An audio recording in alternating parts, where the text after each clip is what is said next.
nous avions pour invité d'honneur de cette journée de remise des diplômes Swan Périssé. Bonjour. Swan Périssé.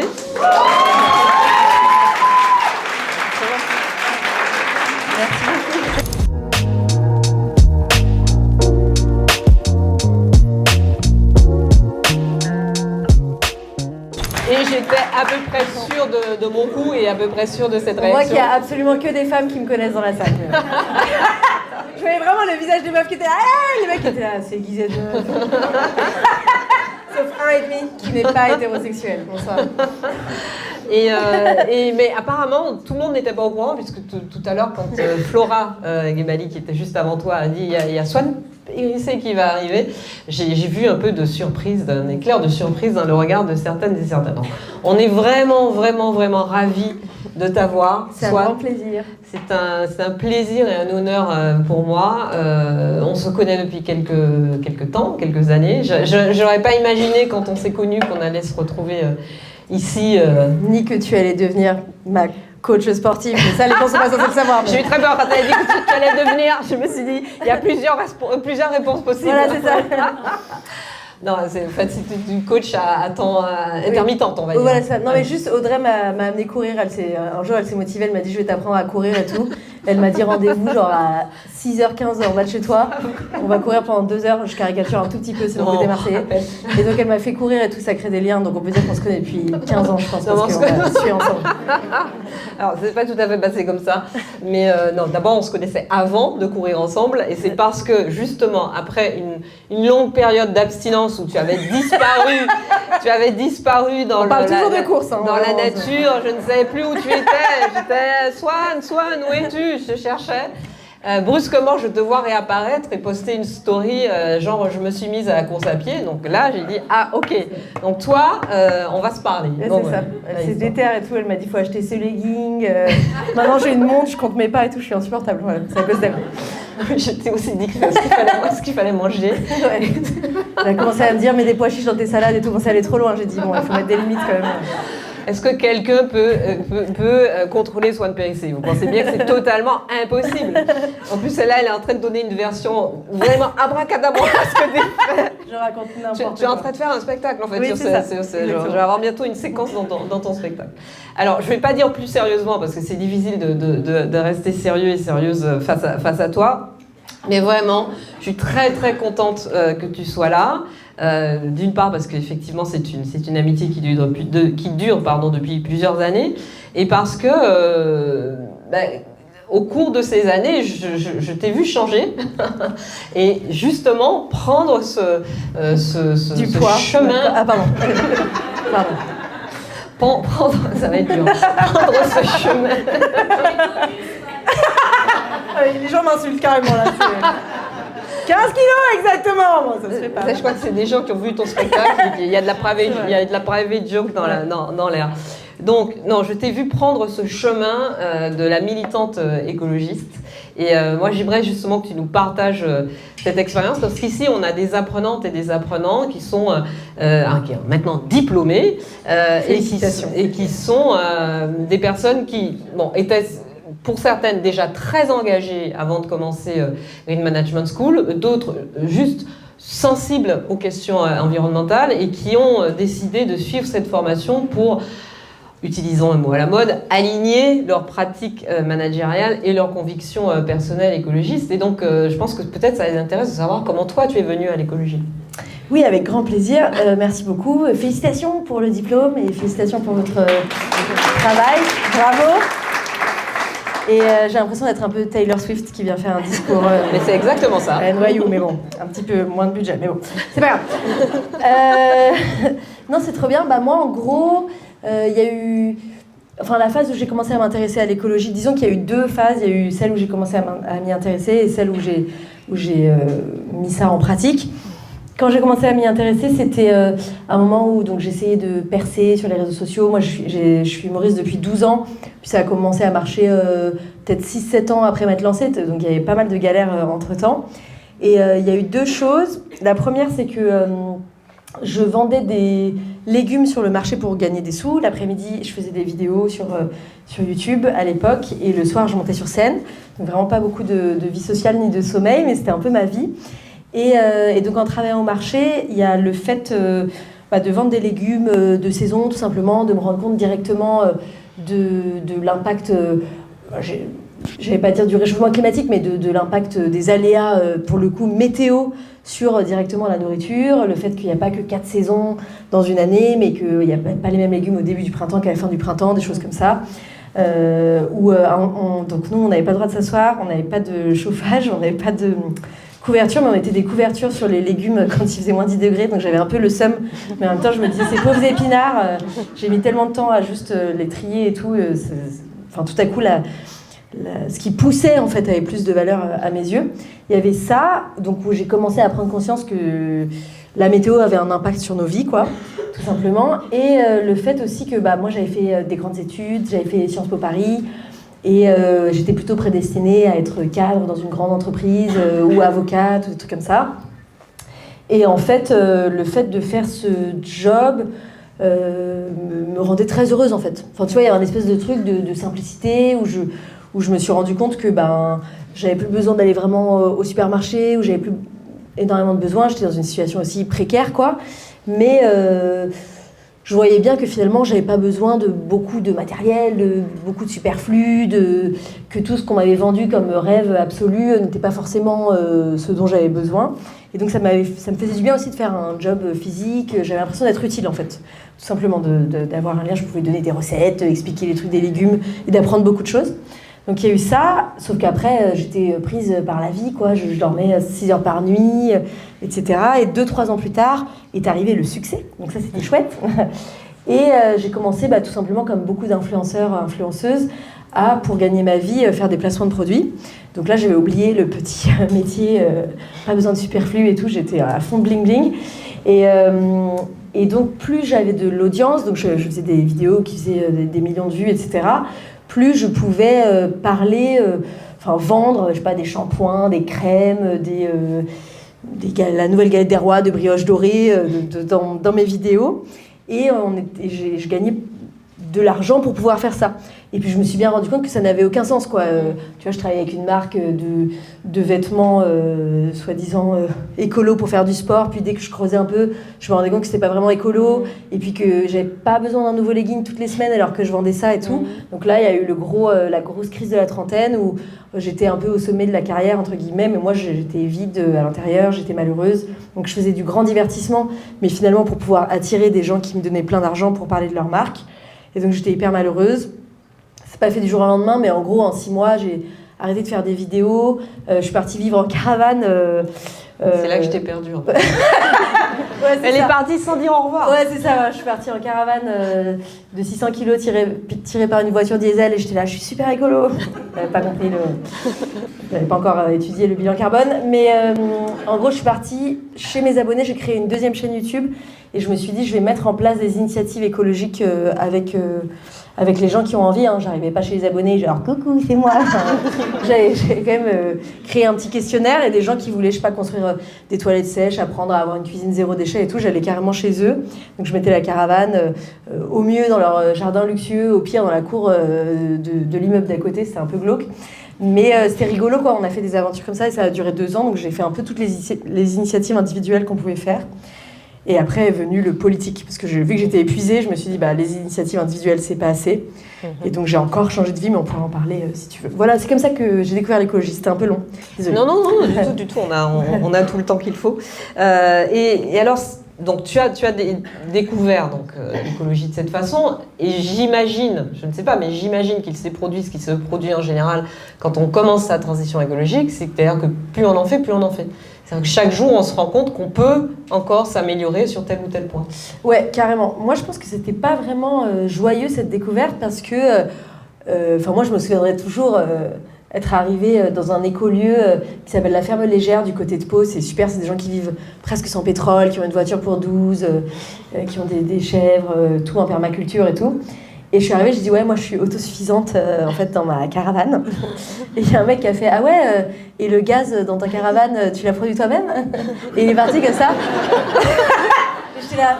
Mais qu'est-ce que tu entends là Je ne suis pas parfaite. Je crois qu'il m'a dit un truc du genre, t'es allé chercher en Russie. Il est parti. Et en fait, je me suis rendu compte que installer des panneaux solaires sur une caravane, c'était pas ça, l'autosuffisance. Et donc au début, c'était assez joyeux. Tu vois, je me disais, tout ce qu'on peut faire avec le marc de café, du gommage, changer la couleur des poutres. Et après, je me suis rendu compte de comment on fabriquait le café. J'étais là, je vais mourir. C'était vraiment terrible. Donc, c'était l'accumulation de petits gestes écolos qui finalement finit par avoir des impacts carrément sur ma santé, quoi, parce que c'est...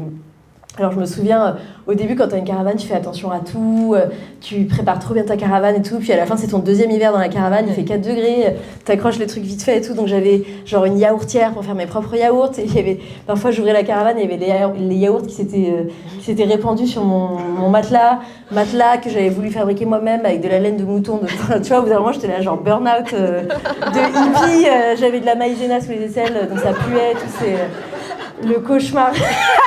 Je mettais l'eau utilisée de ma soupe dans ma bouillotte pour pas avoir froid la nuit. Enfin, trop, c'est trop, quoi. Et là, je me suis dit, il faudrait peut-être faire quelque chose. Genre faire ça. Ça serait bien que ce soit plus aidé par les infrastructures et les systèmes dans lesquels on vit, quoi. Et c'est là qu'est venue la conscience politique et de me dire, ça sert à rien qu'on soit tous là à s'épuiser, à faire nous-mêmes nos recettes véganes et nos yaourts qui se répandent sur nos matelas. Il faut que, à l'échelle urbaine, la décision politique soit cohérente. Et là est revenue un peu la réflexion, où tu t'es rappelé la sédentarité. Po, voilà, c'est ça exactement. Mais c'est vrai que j'avais vraiment dépolitisé les combats et c'est revenu. Et je me suis dit, peut-être une petite bouteille en plastique de temps en temps, c'est pas l'enfer si j'arrive à m'intéresser à des gens qui veulent changer les systèmes, etc. Pas mal. Et donc, à ce moment-là, tu décides aussi d'en faire un sujet de tes spectacles? Parce que c'est assez rare quand même sur scène, et c'est assez rare que des humoristes, que des gens hyper politisés, alors il n'est plus là, mais je pense à Guy Bedos par exemple, qui n'est pas Nicolas, donc, qui pendant des années a été quelqu'un qui était considéré comme un humoriste, mais qui avait un propos extrêmement politique. Enfin, tout son spectacle, c'était ces fameuses revues de presse, etc. Mais c'est quand même si en général, la prise de parole des humoristes sur scène est évidemment une prise de parole politique, mais c'est assez rare que le sujet de l'urgence climatique et les sujets écologiques fassent partie des sujets traités par les humoristes. Donc, à quel moment, toi, tu l'intègres dans ton spectacle? En gros, moi, j'ai un peu j'ai 2 spectacles en ce moment que je joue sur scène. Un qui s'appelle Calme. Je fais ma promo. C'est le 12 et le 13 mai au Trianon. N'hésitez pas à venir.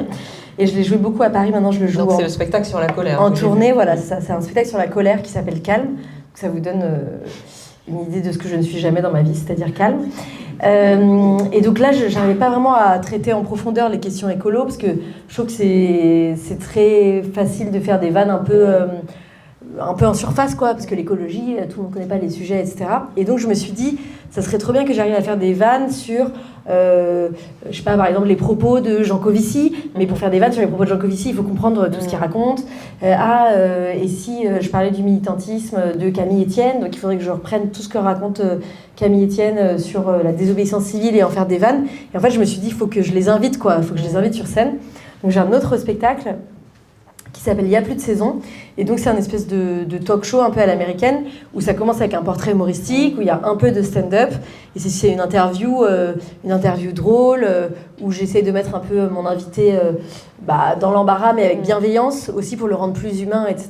Donc ce spectacle, je sais pas, j'ai peut-être fait 10 épisodes, j'ai eu 10 invités.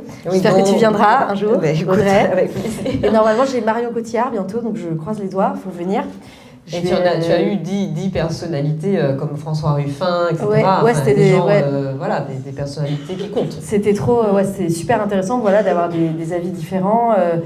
Et puis comment ils réagissent? Parce que j'ai vu moi quelques, j'ai pas encore vu sur scène, mais j'ai vu quelques émissions sur les internets pour parler comme les jeunes. Ouais. Déjà quand tu dis les jeunes, c'est déjà. C'est tout est foutu, là. Voilà, c'est foutu. Mais il y a quand même beaucoup de causticité bienveillante, évidemment. Il y a beaucoup de causticité Je sais pas ce que ça veut de ta dire. part. C'est ce que ça veut dire, toi causticité. Il y a beaucoup d'ironie de ta part, mais toujours bienveillante. Mais comment ils réagissent? Est-ce qu'ils sont ouverts à ça? Plus ils sont connus, plus j'y vais fort, quoi. Donc les gens habitués au plateau télé, genre Hugo Clément ou François Ruffin, j'y vais très très fort et ils sont un peu sur leur route, donc je leur vole la parole, je les interromps. Quand eux m'interrompent, je dis vous n'avez pas le droit, je suis une femme, voilà, des trucs comme ça. Et quand ils sont moins connus, c'est un peu plus difficile de leur rentrer dedans. Pareil, quand j'ai quelqu'un qui me ressemble, tu vois, une féministe écolo, je peux avoir de l'autodérision sur être féministe écolo. Mais quand j'invite quelqu'un qui est spécialiste de l'écologie anticoloniale et tout, je vais pas faire des blagues sur le racisme, tu vois, je me calme un peu, tu vois, alors, on n'aime pas les colonies, tu vois, je me calme un peu.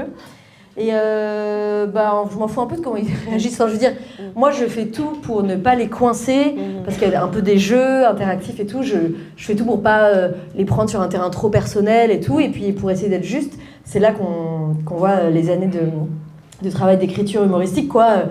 Quand t'es humoriste, t'es passionné d'écrire des vannes. Les mauvaises vannes, ça va être l'humour un peu facile, un peu racoleur, méchant. Les bonnes vannes, ça va être un peu plus juste, donc ça fait un peu mal, mais c'est vrai. Puis parfois, je me trompe et je le reconnais, quoi. Voilà, mais après, il faut convaincre les gens de venir. Ils se font un peu tacler devant. Moi, je leur dis, vous pouvez bien sûr lire et me dire s'il y a des choses qui vous gênent avant. L'exercice est plus drôle si vous ne lisez pas avant. Donc, pour l'instant, personne n'a demandé à relire. Et pareil, le montage, ils peuvent vérifier, mais en général, ils ne modifient rien. Parce que c'est aussi pour les rendre plus humains. Moi, en fait, je trouve que les écolos, c'est quand même des gens qui se battent pour qu'on puisse continuer à manger des choses diverses et variées, pour qu'on puisse continuer à avoir du divertissement, à vivre dans de bonnes conditions, à s'amuser. Je veux dire, aller à la fête foraine, je sais pas pourquoi, il y a un truc des années 90, c'est ma définition du fun. Aller à la fête foraine, manger des barbes à papa. Pour toi, les trucs vieux, c'est les années 90. Okay. Oui. Non, mais... Je n'avais pas de okay. Oui. Il y a sûrement des gens qui sont nés après l'an 2010, on va pas en parler. Et pourtant, ils passent pour les gros rabat-joie à travers les médias, on va dire, traditionnels, qui sont de plus en plus des médias qui fraternisent avec l'extrême droite, si vous voulez mon avis. Donc je voulais montrer quels gens chouettes ce sont, parce que moi, quand je les croise, j'ai sur au détour d'un couloir, genre je travaille à l'Assemblée. Ouais, François, qu'est-ce que tu fais là? Pas du tout. Mais quand on se croise et tout, on rigole bien, sauf qu'après, en plateau, ils ont des infos à faire passer très très vite, quoi. Et donc, ils n'ont pas le temps d'être drôles, émouvants, de parler de ce qu'ils aiment manger, de la musique qu'ils aiment, etc. Donc, j'essaie de les rendre un peu plus pop, quoi. Et donc, en général, ça se passe bien. Enfin, tu vois, il n'y a pas d'animosité et tout. Après, quand ils sont trop concentrés sur ce qu'ils ont à dire, moi, je vais, je sais pas, presque métaphoriquement, enfin non, métaphoriquement, mais presque pas, leur faire des guilis, tu vois. Donc, je viens les déconcentrer et tout. Donc, il y a un moment où ils perdent complètement en pied, quoi. Ils sont là. Et donc là, je suis là, je suis désolée. Et genre, tout le monde rigole et tout.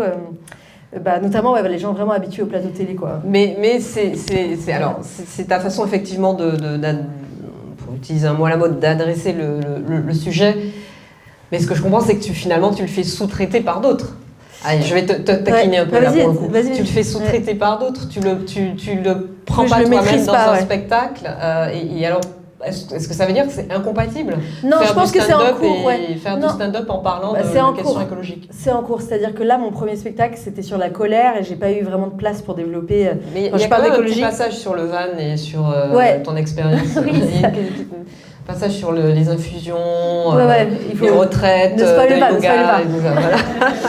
Oui, je parle d'un lavement que j'ai dû faire par contrainte dans la caravane. Voilà, je n'osais pas l'évoquer. Non, j'explique que j'ai fait un stage de jeûne,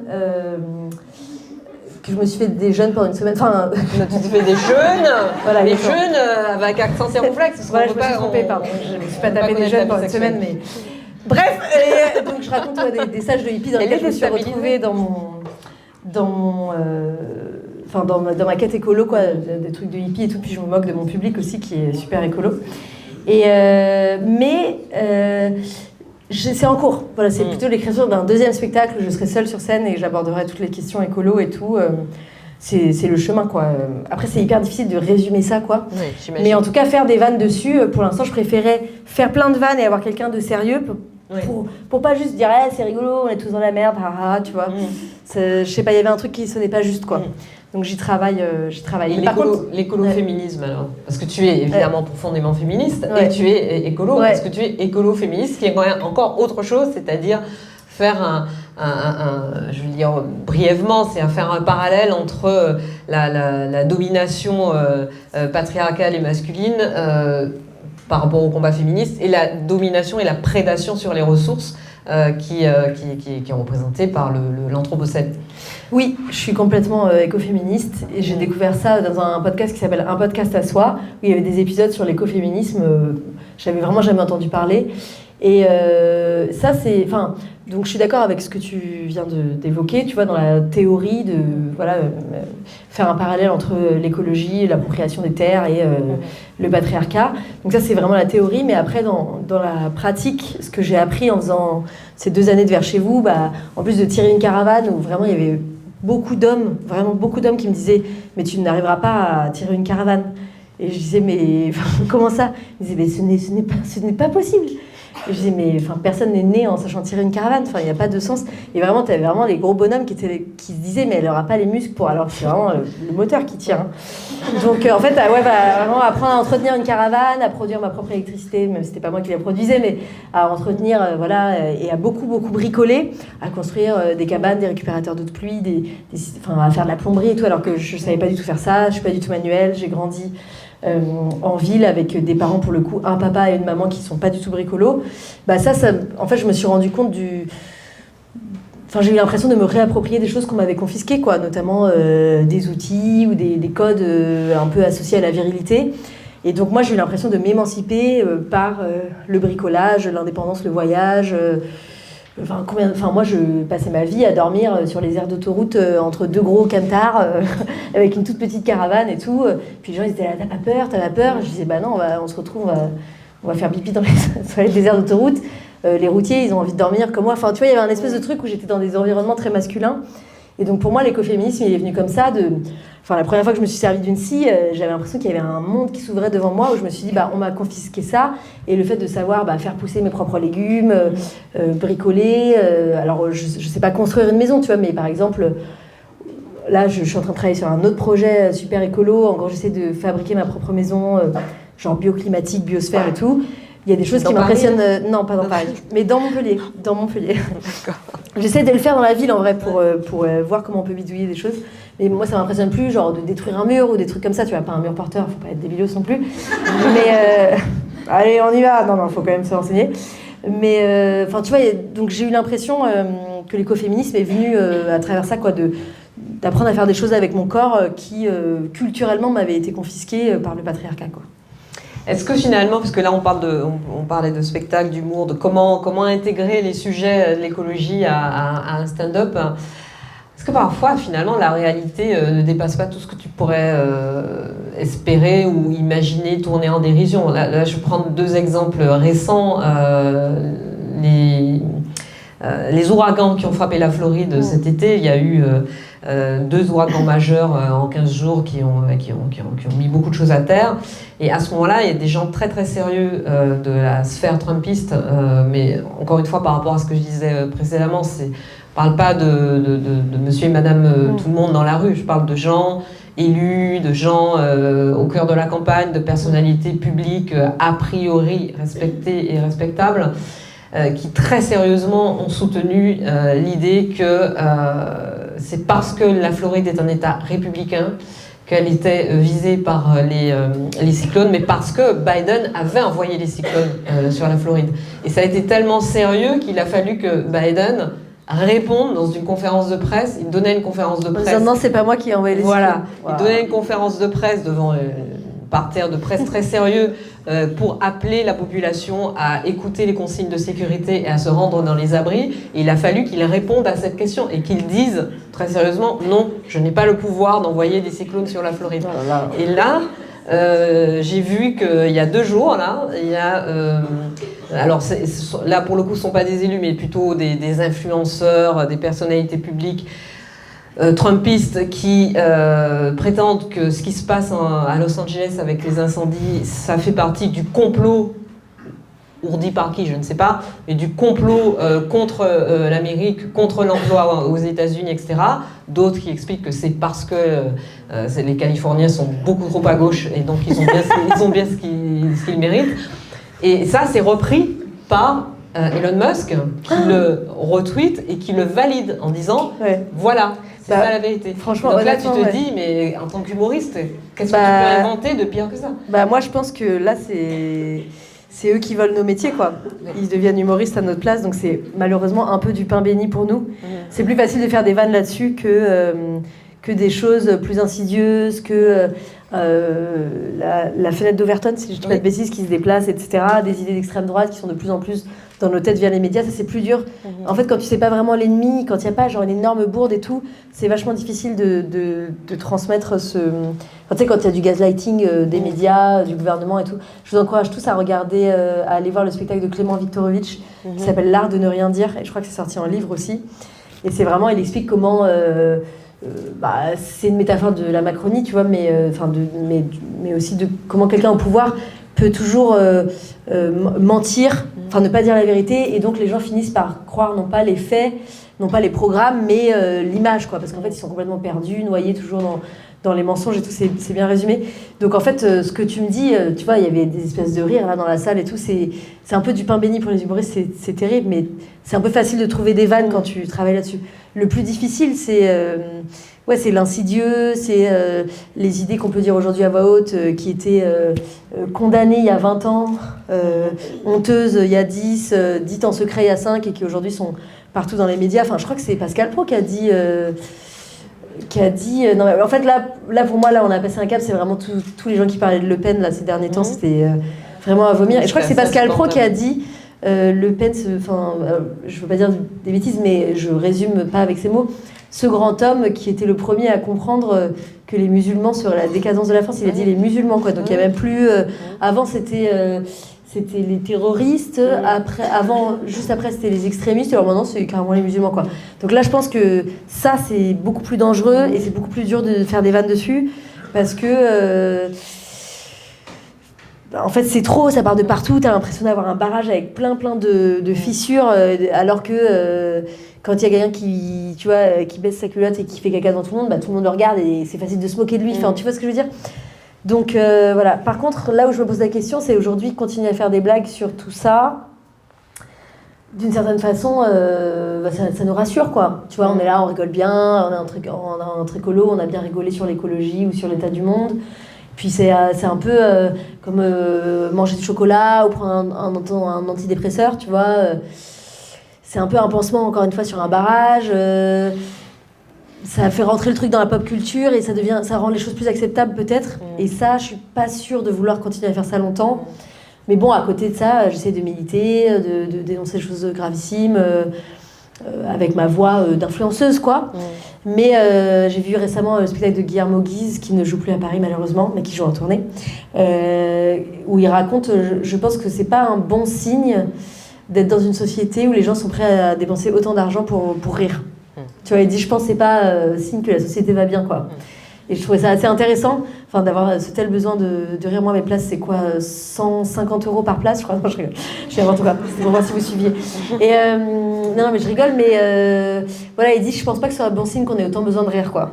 Tu vois, parfois, moi, je vois les gens rire dans le public, ils sont là. Ils s'arrêtent plus et tout. Je suis là, ça va, madame? Il y a vraiment un truc voilà. Bon, après, c'est ce que je sais faire de mieux, donc je me dis, autant agir sur ce point-là aussi, quoi. Mais... Et une présence, bon, je tire un peu le fil, une quasi-omniprésence des humoristes. Aujourd'hui, alors, je regarde un peu la télé, mais en tout cas, sur le...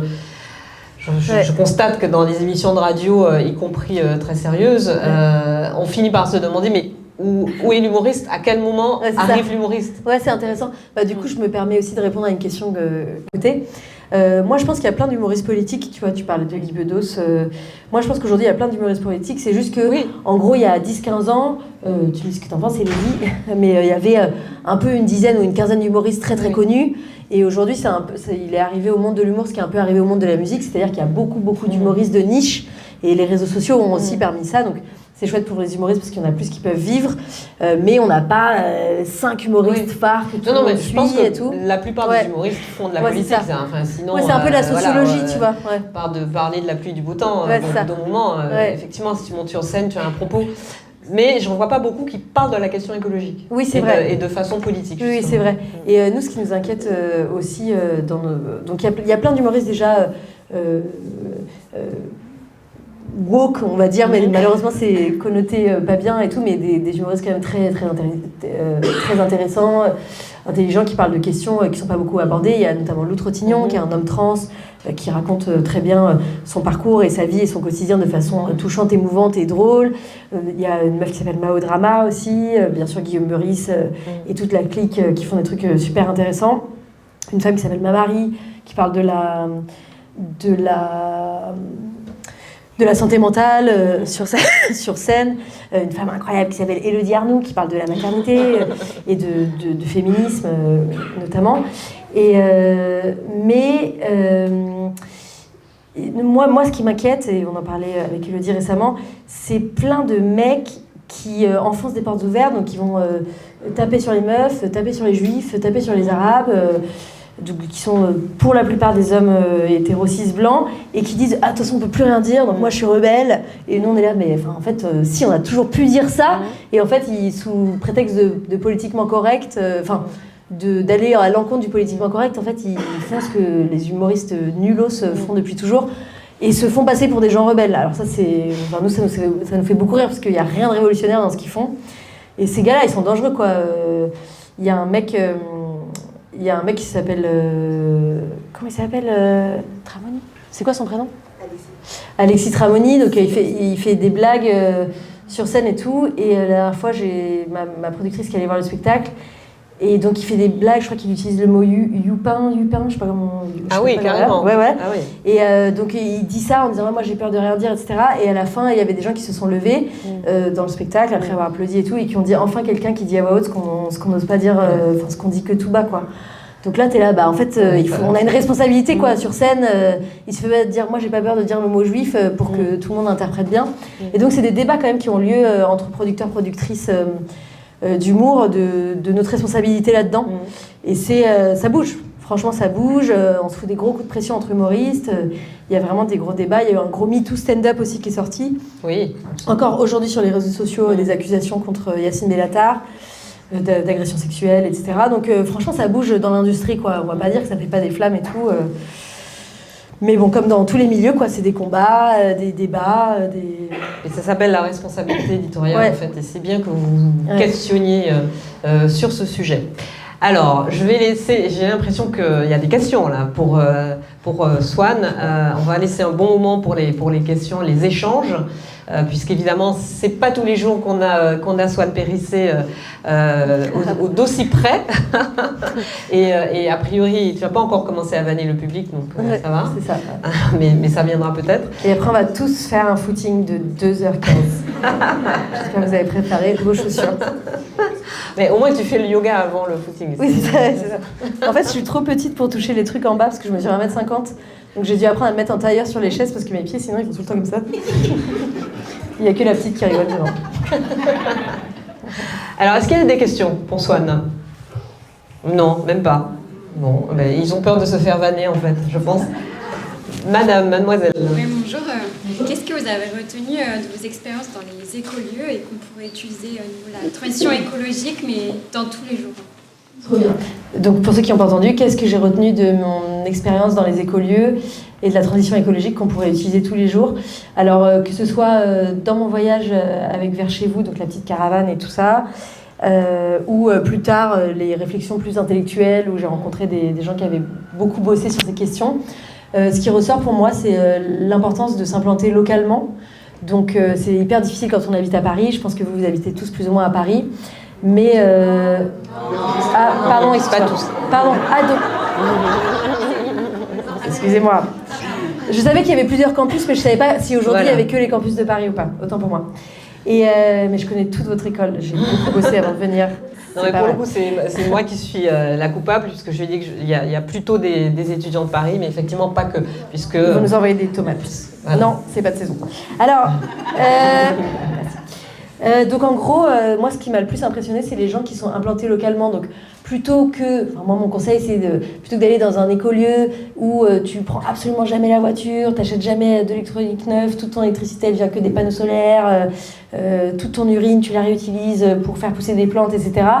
Ce que j'ai trouvé très intéressant dans ce que j'ai découvert, c'est les gens qui essayent par exemple de se nourrir que dans un rayon de 100 km, donc pas qui vont produire leurs propres légumes, mais qui vont connaître leurs maraîchères, pas qui vont jamais prendre la voiture, mais qui vont essayer de faire des événements culturels dans leur région, etc.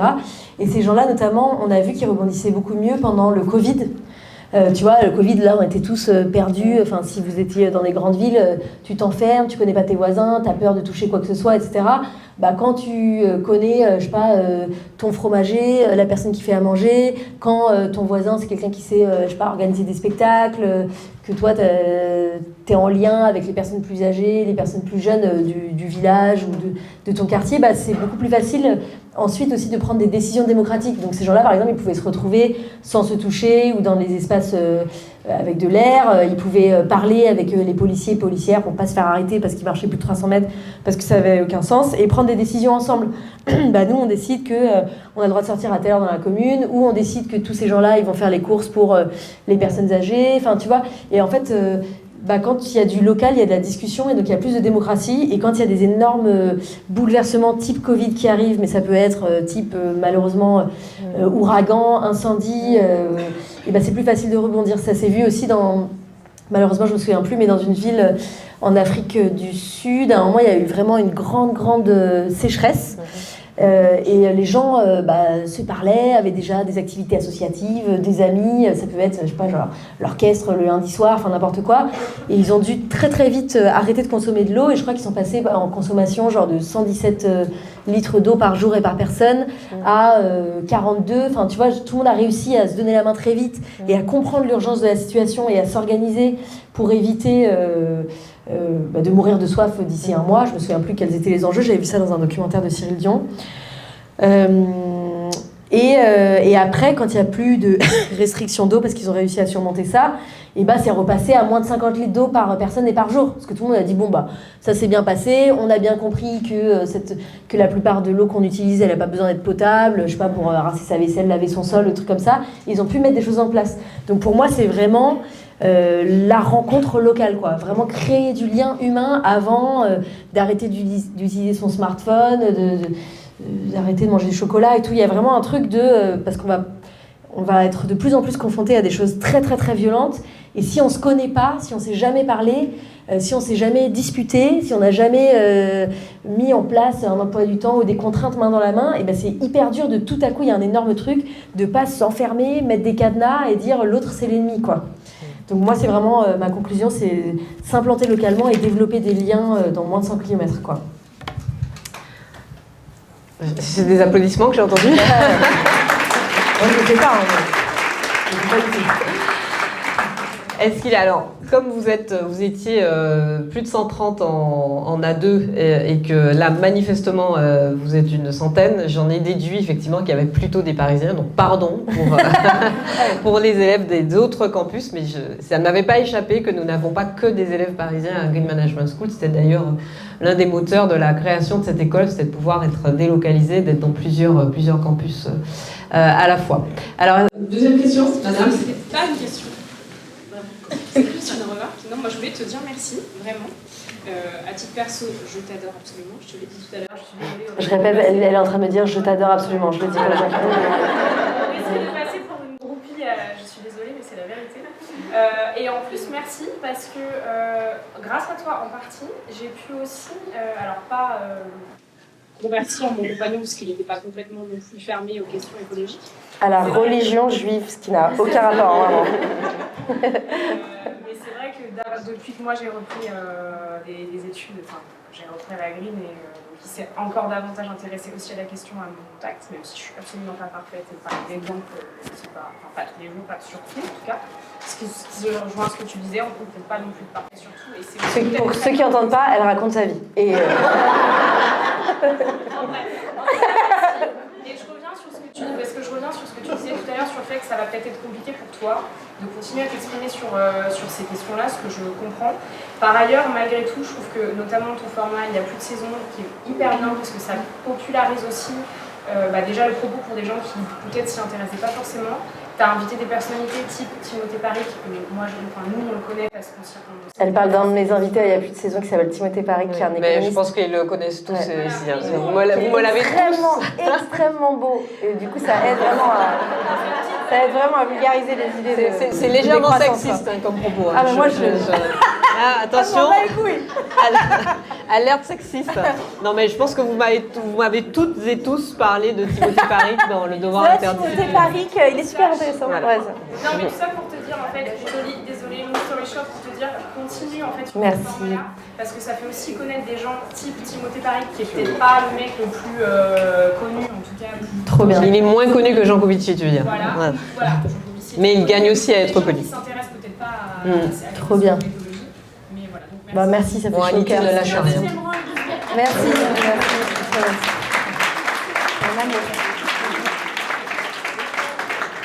Merci, c'est trop gentil. Merci beaucoup. merci à toi.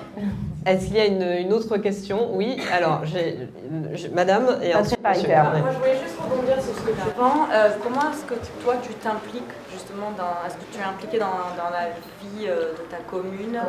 Qu'est-ce que tu impliques? Je dis pour ceux qui sont au fond. Hein. Comment je m'implique? Franchement, c'est pour ça quand vous m'avez applaudi quand j'ai dit qu'il faut s'impliquer localement sur 100 km, j'ai dit je le fais absolument pas, donc moi je ne suis pas du tout à applaudir. Non, j'essaie de faire 2 projets en plus de... déjà, moi je fais des choix dans mon métier, donc par exemple je prends pas l'avion pour partir en tournée, j'essaie de pas prendre l'avion à échelle personnelle, je le prends une fois tous les 5 ans, donc déjà voilà, j'essaie de faire tous les trucs écolos de base, mais dans ma tournée par exemple je vais pas à l'international alors qu'on me paierait volontiers pour aller à Montréal et tout, et franchement c'est difficile de pas dire oui, tu vois. Surtout qu'il y a des Montréalais qui m'écrivent en disant viens et tout. Donc ça, c'est un peu dur. Et j'essaie aussi de ne pas faire des énormes salles, pas que je puisse remplir des 8000 places en claquant des doigts et tout. Mais dans l'industrie du spectacle, en fait, c'est connu que plus tu vas dans les petites villes, plus toi tu te déplaces, et donc ça prend quand même de l'énergie, du temps et tout. Plus tu fais des petites salles, plus c'est écolo. Donc c'est mieux que moi, par exemple, je fasse 20 salles de 400 places que quelques places dans des grandes villes, quelques salles dans des grandes villes avec vraiment des grandes jauges, où en fait, parce que tout simplement, dans l'industrie du spectacle, ce qui pollue, c'est d'avoir beaucoup de monde, vous le savez sûrement, mais c'est d'avoir beaucoup de voilà. Exactement, c'est le cas aussi, je pense, pour les grands événements sportifs et tout, d'où le développement des fan villages, je sais pas comment on appelle ça, mais... Les fan zones. Voilà, des fan zones, exactement. J'ai cru comprendre que c'était ça qui était super écolo aussi, retrouver l'ambiance, mais plutôt que d'être dans des stades de 80 000 places, être à 2000 ou 5000 personnes, quoi. Donc moi, c'est ce que j'essaie de faire, et après, à échelle individuelle, je fais 2 choses.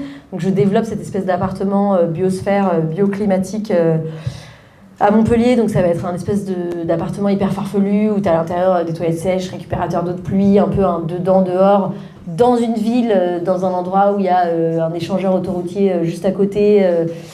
Donc pour prouver qu'on peut essayer de développer ça, donc je vais essayer de rendre ça sexy, tu vois. Et encore, il y aura des verres dans mes toilettes et il y aura des hydroponies partout, donc ça sera du travail, quoi, de rendre ça sexy, de faire un peu la maison du futur, quoi. Et donc ça c'est vraiment individuel, il n'y a pas beaucoup de gens qui peuvent le faire à la maison. Et après, moi vu que je suis en tournée souvent et que j'ai un super appartement à Paris, je travaille avec l'association Utopia 56 et donc je prête mon appartement quand je suis pas là, souvent 4 ou 5 jours par semaine, à des gens qui dorment dans la rue. Donc c'est l'association qui s'en occupe. Je trouve ça utile. Moi j'ai bien vu que j'avais pas du tout cette vie implantée sur 100 km, mais par contre j'ai un appart chauffé dont je paierai le loyer de toute façon, qui est vide 4 jours par semaine. Et donc c'est l'association qui s'en occupe, qui accueille que des gens de confiance, avec qui ils ont déjà travaillé, qui ont déjà logé. C'est souvent des familles, donc ça me brise le cœur. Quand je reviens, ils me disent ils sont repartis à l'hôtel de ville avec leur enfant de 2 ans. Je suis là, yes. Et donc, voilà, c'est eux qui s'occupent de faire l'état des lieux avant, après, de nettoyer, mais souvent les familles le font aussi. Pour l'instant, ça se passe bien. Puis je me dis, si ça se passe mal, au pire, j'ai un enfant qui aura dessiné un truc sur un mur ou une casserole qui sera abîmée, quoi. Donc voilà, j'essaie de faire ça. Je sais que c'est pas accessible à tout le monde et tout, mais moi en tout cas, imagine si tout le monde faisait ça. Ouais, voilà. En tout cas, moi je l'aurais fait sur Airbnb. Je l'ai déjà fait quand j'avais besoin de sous à l'époque, donc je peux très bien le faire. avec des gens qui ont vraiment besoin de dormir au chaud, quoi. Voilà. C'est pas Ah, forcément bon, écolo, bravo. voilà. Bon, à Montpellier, je vais te présenter à Marc Dufumier et à Montpellier, vous allez pouvoir faire des choses ensemble. Avec grand plaisir. Voilà, il va te donner de bons conseils, je pense. Oui, monsieur, j'avais une question. Bonjour, merci pour votre intervention. Pensez-vous que les artistes comme vous devraient prendre plus position publiquement par rapport à certains sujets ? Est-ce que les artistes comme moi devraient prendre plus position publiquement ? Je sais pas, parce qu'il y a plein de sujets sur lesquels, il y a plein de sujets sur lesquels moi j'arrive pas à prendre position parce que c'est trop délicat. J'ai l'impression de dire une bêtise ou de relayer des fake news. Donc je pense que. Non, mais sur la 69 par exemple. Ouais. Oui, je pense que oui. Mais je sais qu'il y a eu des périodes de ma vie où j'étais pas du tout prête à le faire. Voilà. Et par contre, ce que j'essaie de dire quand je parle à des publics d'artistes, des humoristes et tout, c'est qu'il va pas du tout leur arriver ce qu'ils pensent qu'il leur arriverait, parce qu'il y a des gens qui pensent qu'ils vont perdre de l'audience, qu'ils vont devenir chiants, etc. Je pense qu'aujourd'hui, ça a quand même beaucoup changé, quoi. S'engager, ça amène au contraire une espèce de consistance. Enfin, moi, je vois bien la différence entre les gens qui viennent me voir dans mon public et qui vont voir d'autres gens qui buzzent entre guillemets que depuis 6 mois. Et ben, c'est la consistance de mes propos, quoi. Enfin, tu vois, ça fait des gens qui me suivent depuis 10 ans, qui sont pas à regarder toutes mes vidéos que je poste sur Insta tous les jours, mais qui se souviennent il y a 6 ans du fait que j'ai parlé d'un truc écolo ou que j'ai pris position contre la 69 et tout. Là, je pense qu'au contraire, ça fidélise, mais c'est plus des conseils que je donnerais aux artistes. Si vous vous sentez de parler, allez-y. Et aussi, ce que j'essaie de leur dire, c'est de sortir de la perfection. Il y a un artiste qui a beaucoup d'influence sur les réseaux sociaux. Enfin, c'est pas un artiste, c'est Major Mouvement, tout simplement. Donc, c'est un mec qui fait de la kiné, du sport et tout sur les réseaux, qui a de la famille dans les dom-toms. Et donc, lui, il se sentait pas légitime de parler d'écologie parce qu'il prenait l'avion au moins un aller-retour par an pour que ses enfants voient ses grands-parents, voilà. Et il n'osait pas parler de la protection de l'océan et tout. Je lui ai dit fonce, enfin vraiment, c'est pas parce que tu prends l'avion de temps en temps que. Donc voilà. Mais tous ceux qui hésitent à le faire, je pense qu'il faut le faire. Et après, je sais que parfois c'est délicat et que t'es pas prêt, quoi. Je crois qu'il y avait encore une question par ici. Non ? Oui, madame. Moi j'avais une question, en fait Flora, l'intervenante juste avant, disait souvent que la cause écologique ou la cause féministe pour autant sont pas comme on l'espérait en progression continue comme on le voudrait, elles sont souvent en dents de scie, en montagne russe en fait.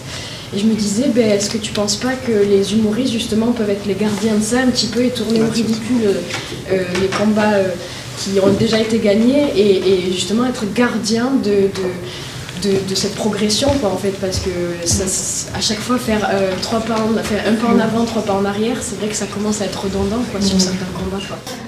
Pour ceux qui n'ont pas entendu, est-ce que les humoristes peuvent être les gardiens de ces droits pour qu'ils continuent à évoluer et pas qu'ils régressent ? J'espère, en tout cas, c'est ce qu'on essaye de faire, c'est ce qu'on essaie de faire absolument. Mais en tout cas, moi, je pense qu'on est en régression hardcore. Hein. Enfin, franchement, moi, je vois plein de gens qui disent les idées, ça change et tout. Souvent, c'est des mecs qui ne connaissent rien.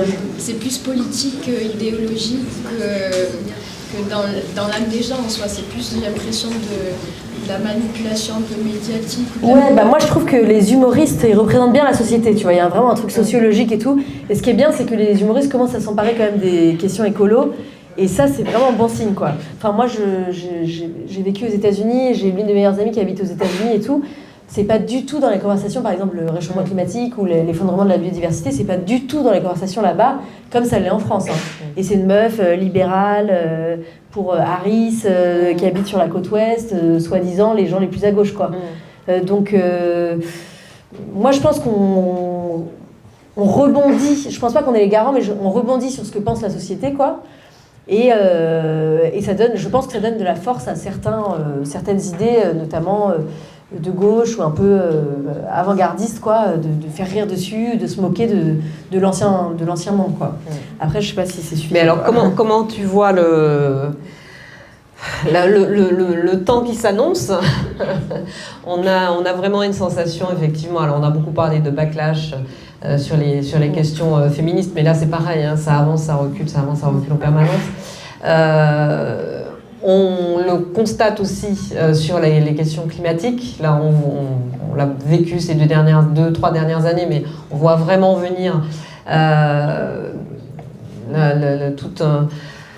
une armée de climato-sceptiques bien avec beaucoup de moyens de diffusion de leurs idées, de leurs fausses nouvelles, beaucoup de moyens financiers. Et de contrôle des sociétés. Ouais. Moi, je dirais, toi, en tant qu'écolo-féministe, comment tu vois ça? Moi, je dirais 3 choses. La première, c'est que je me dirais toujours que j'ai essayé. Donc vraiment, il y a vraiment un truc de toi avec toi-même. C'était pas longtemps, nos années lycée, où on parlait des résistants pendant la guerre. Et je me souviens, j'avais un prof d'histoire, ça m'avait glacé le sang quand il disait ça, mais il disait attention, parce qu'il y a vraiment ces discours où on pense tous qu'on aurait été résistants, et on n'y était pas. Et on ne sait pas ce qu'on aurait fait pendant la guerre, quoi. Tu vois, il y avait vraiment un truc glaçant de... Voilà. Donc moi, je me dis toujours, j'aurais essayé, quoi. Que je meure aujourd'hui dans longtemps. Et puis je vois trop... Enfin, moi, j'ai 34 ans et tu sais... je trouve que... Je sais pas si vous pensez ça, mais je trouve que dans la vingtaine, on est tous là, ouais, genre, moi, je serais différent, je teste le polyamour et tout. Et genre à 34 ans, t'as un espèce de retour des traditions, genre tout le monde se marie, un enfant, une maison, un emprunt... Tu te mets dans un espèce de truc, ce qui n'est pas votre cas, parce que voilà, vous avez repris une formation, vous avez changé et tout, et c'est super. Il y a un espèce de renoncement, quoi, aux idéaux qui me glace le cœur, et je vois vraiment les gens devenir cons, quoi. Ça arrive vers cet âge-là, hein, c'est vraiment, ça va de pair avec l'emprunt bancaire. Hein. Moi, j'ai fait un emprunt bancaire et tout, et je suis sûrement en train de devenir conne aussi, mais il y a une espèce de genre, je sais pas, tu laisses tomber, tout à coup, tout ce qui est important pour toi, c'est d'acheter des nouveaux draps. Et genre des assiettes qui vont sur des assiettes et tout, je suis là, des sets de table et tout, je suis là, stop, genre arrêtez les sets de table. Donc voilà, moi je me dis au moins j'aurais essayé, quoi, j'aurais tout fait, j'essaie de tenir ça. Je pense aussi que ça peut réellement rendre heureux, quoi, au bout d'un moment, que le superflu ou courir après plus d'argent, plus de protection, plus de prévention, ça va nulle part. Il y a 2 autres choses assez glaçantes que je voudrais dire, mais la première, je voudrais citer Fatima Wassak, qui est donc une grande politologue qui parle notamment du fait que le réchauffement climatique a déjà un impact dévastateur sur toutes les personnes qui vivent en banlieue des grandes villes, quoi. Que c'est eux qui meurent le plus de pollution, que c'est là qu'il y a la malbouffe, que c'est là qu'il n'y a pas d'espace, que c'est là qu'il n'y a pas de liberté de circuler, parce que les zones pavillonnaires sont interdites en gros aux enfants noirs et arabes, et ils sont dans des tours contrôlés par la police et tout. Enfin, je simplifie vraiment son propos, mais il faut lire et écouter ce qu'elle raconte. Fatima Wassak, elle dit qu'il faut se préparer en fait à la résistance, c'est maintenant, parce que l'extrême droite, on ne peut pas dire qu'elle n'est pas aux portes du pouvoir si elle naît avec déjà 2 pieds à l'intérieur et il reste juste le petit doigt à l'extérieur, quoi. Et en parallèle de ça, je voudrais parler de Salomé Saké, qui a écrit un livre qui s'appelle Résister, donc contre l'extrême droite, enfin l'arrivée de l'extrême droite au pouvoir, et surtout un peu un état du pouvoir de l'extrême droite aujourd'hui en Europe. C'est vraiment terrifiant. Et en gros, elle dit l'extrême droite n'est jamais arrivée au pouvoir en disant « Attention, on est l'extrême droite, on va arriver au pouvoir, on va couper tous les droits de tout le monde et on ne va jamais rendre le pouvoir. » Elle dit ça ne se passe jamais comme ça. C'est clairement des loups bien déguisés. C'est la plupart des dictatures, en tout cas d'extrême droite, si on étudie le XXe siècle, c'est des gens qui ont été élus mais qui n'ont jamais rendu le pouvoir. C'est pas tout à coup on interdit la liberté de la presse et on enferme tout le monde et on crée des génocides. Ça se fait au fur et à mesure et ça a déjà commencé en fait. Et voilà, donc elle dit attention, c'est là, quoi, c'est en train d'arriver, c'est là, ça gronde, il faut être vigilant et tout. Donc vers des gens qui disent, en face des gens qui disent ça sert à rien, de toute façon moi, et tout, je dis bah en fait si, ça sert, parce que là il y a tous les combats qui servent, etc.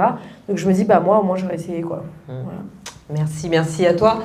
Mais en fait, même quand l'extrême droite s'annonce, comme par exemple aux États-Unis, où on a quand même un Trump qui annonce, qui dit ce qu'il va faire. Qui a essayé de faire un coup d'État quand même. Voilà, qui n'a pas voulu rendre le pouvoir en 2020 et qui annonce qu'il va faire des listes de personnalités qu'il considère comme ennemies de l'intérieur, qui annonce qu'il va